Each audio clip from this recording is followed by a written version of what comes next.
So, welcome everyone to another episode of Pros Pro Bono Meets the Volunteers, our new series focusing on those people who've made a big contribution to our program over the last year and a half.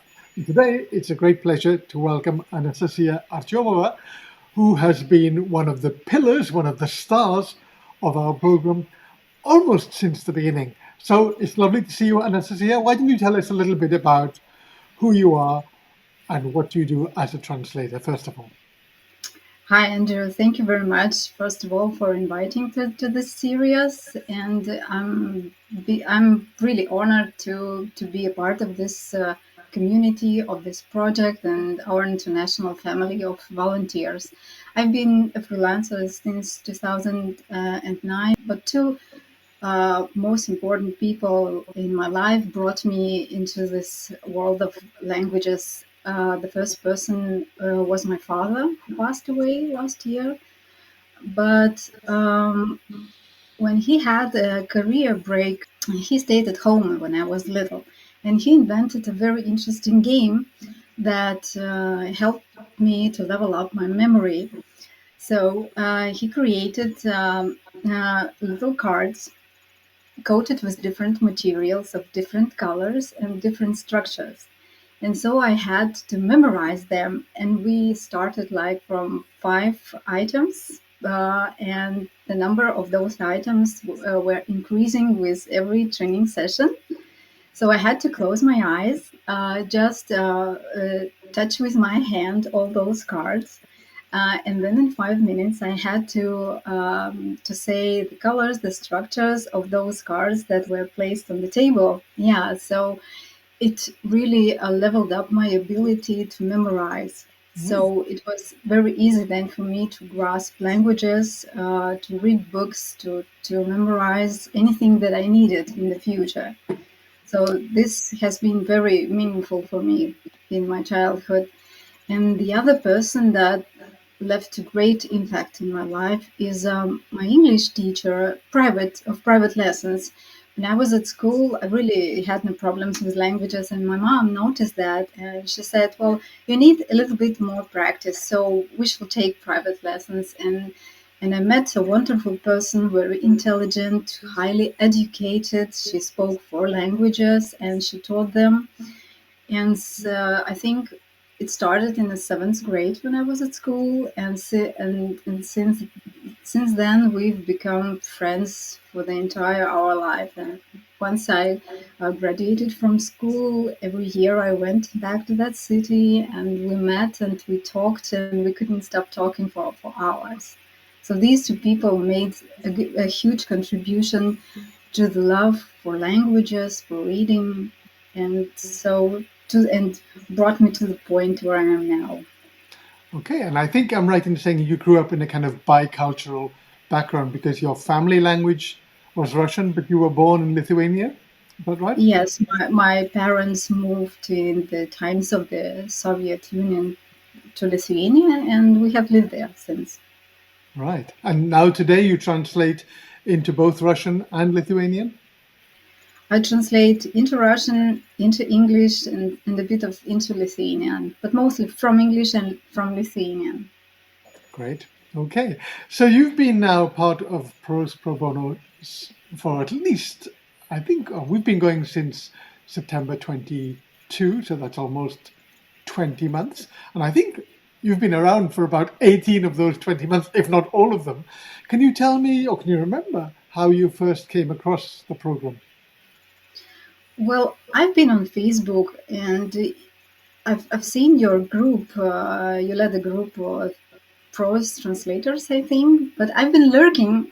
I've been reading a lot of your posts, and I really like the style that you, the topics of your posts. So when you announced that you're starting pro bono, I thought, well, I could join and maybe contribute to something meaningful because I had a previous experience with Translators Without Borders, but I didn't really like much.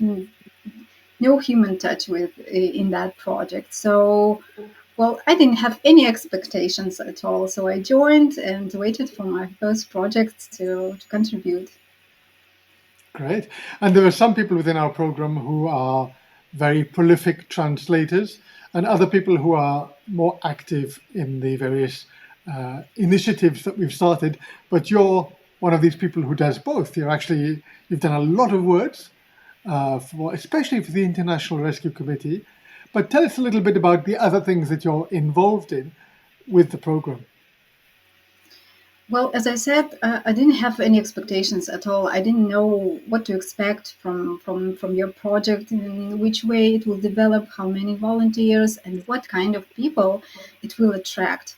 But as I came to the first open house, and I was like thinking to come or not to come till the very, very last minute until it started. And when I joined, I just saw grandma, other volunteers, you first of all, and the way you respected each volunteer, the way you contributed to the development of project, your vision of the project. So everything was so clear for me. I felt a strong sense of purpose, and it really attracted me. Since we didn't have any WhatsApp groups from the beginning, I still reached you out just to share my ideas on how to contribute, how to make it better, how to work on the projects and the processes. So I really love it from the beginning. Well, that's wonderful. And you've been very consistent because you're still an active part. You mentioned the open house. And for people who don't know the program very well, this is a weekly meeting where we simply come together to discuss various developments within the project. So you've been very active in that. That explains why you joined in the first place. What keeps you so active now? People, of course, you and our community, because our community, including WhatsApp groups, Facebook groups, has shown to be very respectful to each of us. Uh, our volunteers are from all over the world, from different cultures. I mean, the diversity is just huge. And you meet those people, you communicate, you interact with translators, with reviewers. It makes a sense of fulfillment for me, accomplishment. So it's really great. That's interesting. And were you one of those translators who felt a little bit isolated in your pre pro bono life, or have you always had an active network of translators? Well, I've always been more like an introvert, loving working and reading books and enjoying walks in the forests and my family. I do have still a network of translators, so we communicate with clients and translators every day. But the Pro Bono project offers something more, like a deep bond with people that we work together on the projects. That we just communicate on WhatsApp. We can post any question and receive help just in minutes. So a sense of community, a sense of being a part of something meaningful, is that what makes me active in this project. Well, that's great. And we're very, very lucky to have you. You've been extremely active and positive, member of the community who's contributed a huge amount as well. So I'm very, very happy that day you looked at the program and you decided to join it, because it certainly wouldn't be the same without you. So thank you for your time today, Anastasia, and we'll talk again very soon. Thank you very much, Andrew. Bye bye.